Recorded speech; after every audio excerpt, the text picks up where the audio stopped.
Sa creator combo po, meron po tayong tripod, tsaka bukod po doon, meron po tayong screen. Okay. Sa 360 kasi alam ko ang screen po niya is pahaba lang. Okay.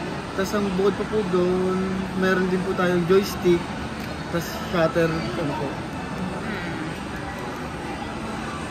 Tapos sa linaw naman po naka 4K resolution po tayo, tapos may mga modes din po tayo.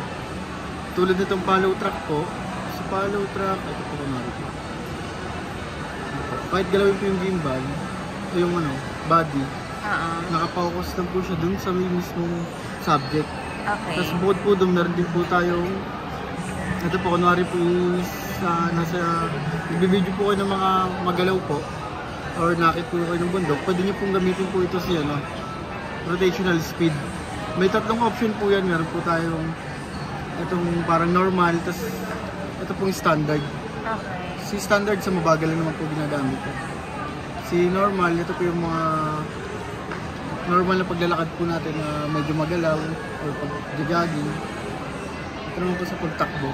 Para mas stable pa po yung pinakaano niya po, video. Tapos bukod po doon, meron din po tayo nitong landscape at saka rotate. Tapos sa pinaka-settings naman po niya, kahit malayo po kayo, meron naman po tayong tinatawag na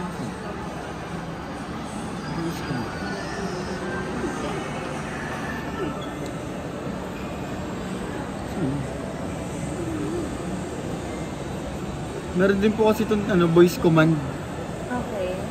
Ayun po. Tapos sa creator combo po, napakita ko lang po sa inyo yung box. Naka-reserve na po kasi ito eh.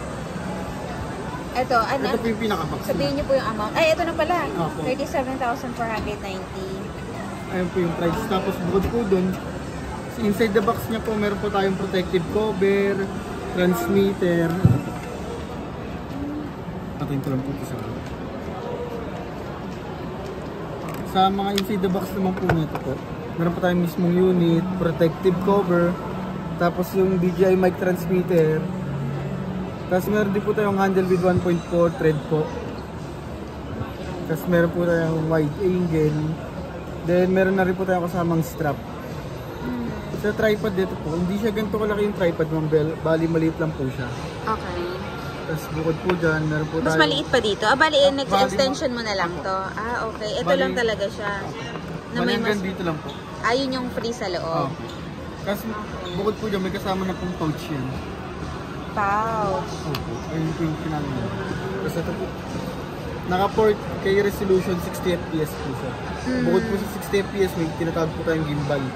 Para po mag-stabilize po yung Stabilize siya kahit gano'ng kalikot Opo. yung nag-video. Yun po yung pinakaiba natin doon. Sa 360. Since sa 360 kasi yung alam ko lang doon is nagiging invisible na po yung stick na.